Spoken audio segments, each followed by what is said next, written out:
నాకు ముందుగా ఈ అవకాశం ఇచ్చిన పాస్టర్ గారికి వందనాలు చెల్లించుకుంటున్నాను. మూడవ వాడు, అమ్మ ఇదిగో నీ కుమారుడు అని తన తల్లితో చెప్పాను. తరువాత శిష్యుని చూచి ఇదిగో నీ తల్లి అని చెప్పాను. యోహాను సువార్త 19th చాప్టర్ 26-27. ఇక్కడ మనం చిన్న ప్రార్థన చేసుకున్నాము.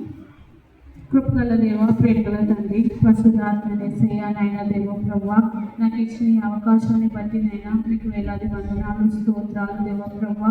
మరి నాయన ప్రభువా, మీరు పలికిన 7 మాటలు దేవ ప్రభువా యేసయ్య, మరి చెప్తుండగా నాయన ప్రభువా మీరే నాకు సహాయం చేయండి. నాయన నా నోటికి పూరగా మీరుండి నాయన ప్రభువా, నాయన మీరే మాట్లాడి సహాయము దయచేయమని, మీరే తోడుగుండి సహాయము దయచేయమని యేసయ్య పరిశుద్ధ నామంలో అడిగి వేడుకుంటున్నాం తండ్రి.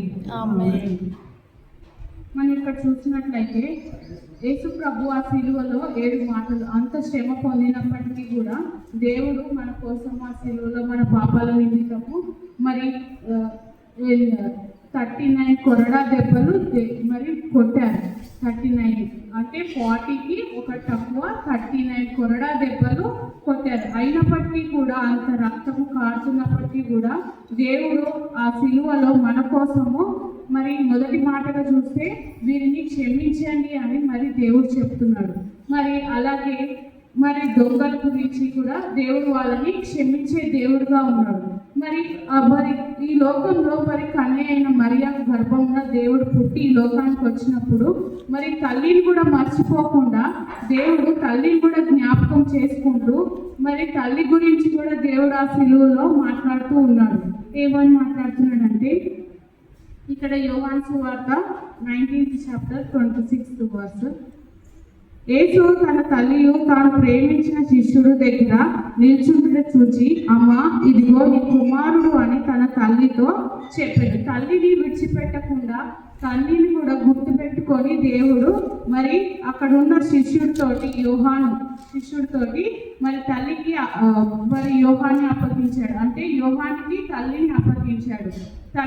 మరి యోహానికి తల్లి బాధ్యతను అప్పగించాడు. దేవుడు మరి పరలోకంకి వెళ్ళేటప్పుడు కూడా తల్లికి మరి చూసుకోమని యోహానుతోటి దేవుడు చెప్పాడు.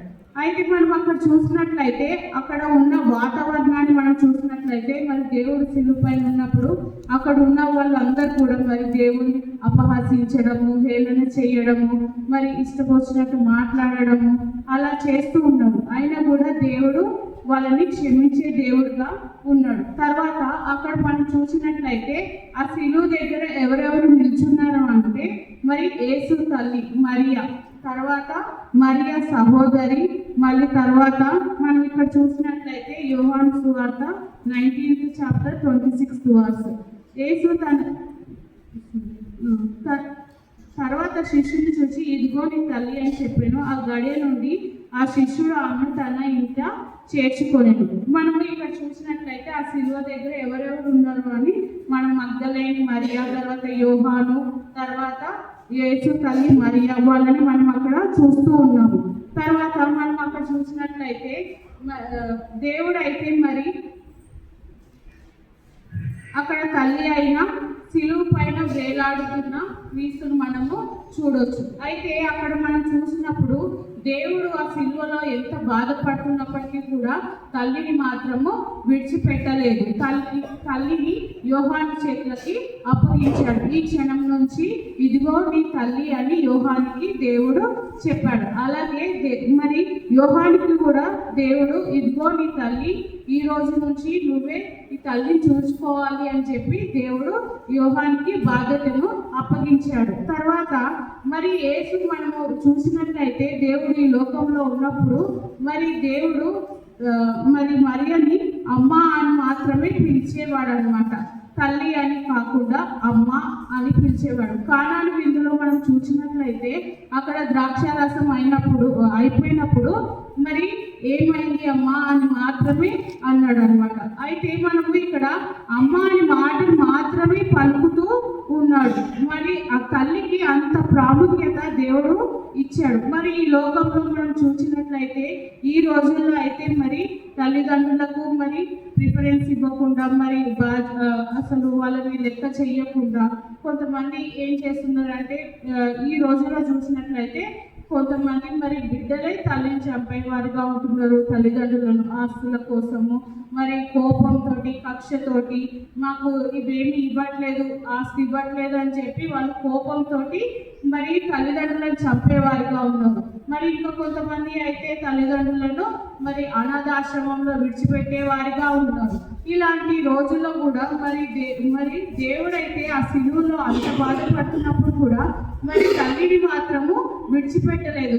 మరి దేవుడు తన బాధ్యతను మాత్రము విడిచిపెట్టలేదు. తల్లికి మరి ఒక కుమారుడు అంటే యోహాన్ని అప్పగించి వెళ్ళాడు. కానీ ఈ రోజుల్లో మనం చూసినట్లయితే మరి కొంతమంది బిడ్డలు అయితే వాళ్ళని తల్లిదండ్రులను వదిలేసే వారిగా ఉంటున్నారు. మరి కానీ దేవుడు అసలు ఎంత ప్రేమను చూపిస్తూ ఉన్నాడు. అలాగే మన పట్ల కూడా దేవుడు మరి ఎంత ప్రేమను చూపిస్తూ ఉన్నాడు. దేవుడు ప్రేమను బట్టి మనము నిజంగా చాలా అసలు థ్యాంక్ఫుల్ చెప్పాలి. మనమైతే ఇంత దేవుడి ప్రేమను మనం పొందుకుంటున్నాము. ఈ రోజుల్లో మనుషుల ప్రేమ వ్యర్థము. ఈ రోజు ఉంటుంది, రేపు పోతుంది. డబ్బు ఉన్నప్పుడు ప్రేమ ఉంటుంది, డబ్బు లేనప్పుడు ఆ ప్రేమ ఉండదు. డబ్బు ఉంటే అందరూ వస్తారు, కానీ డబ్బు లేకపోతే ఎవరు రాదు. అలాంటి ప్రేమ శాశ్వతమైనది కాదు. కానీ దేవుడి ప్రేమ ఎప్పుడూ మనతోటి ఉంటుంది. మనం చూడండి, కొన్ని సందర్భాల్లో మన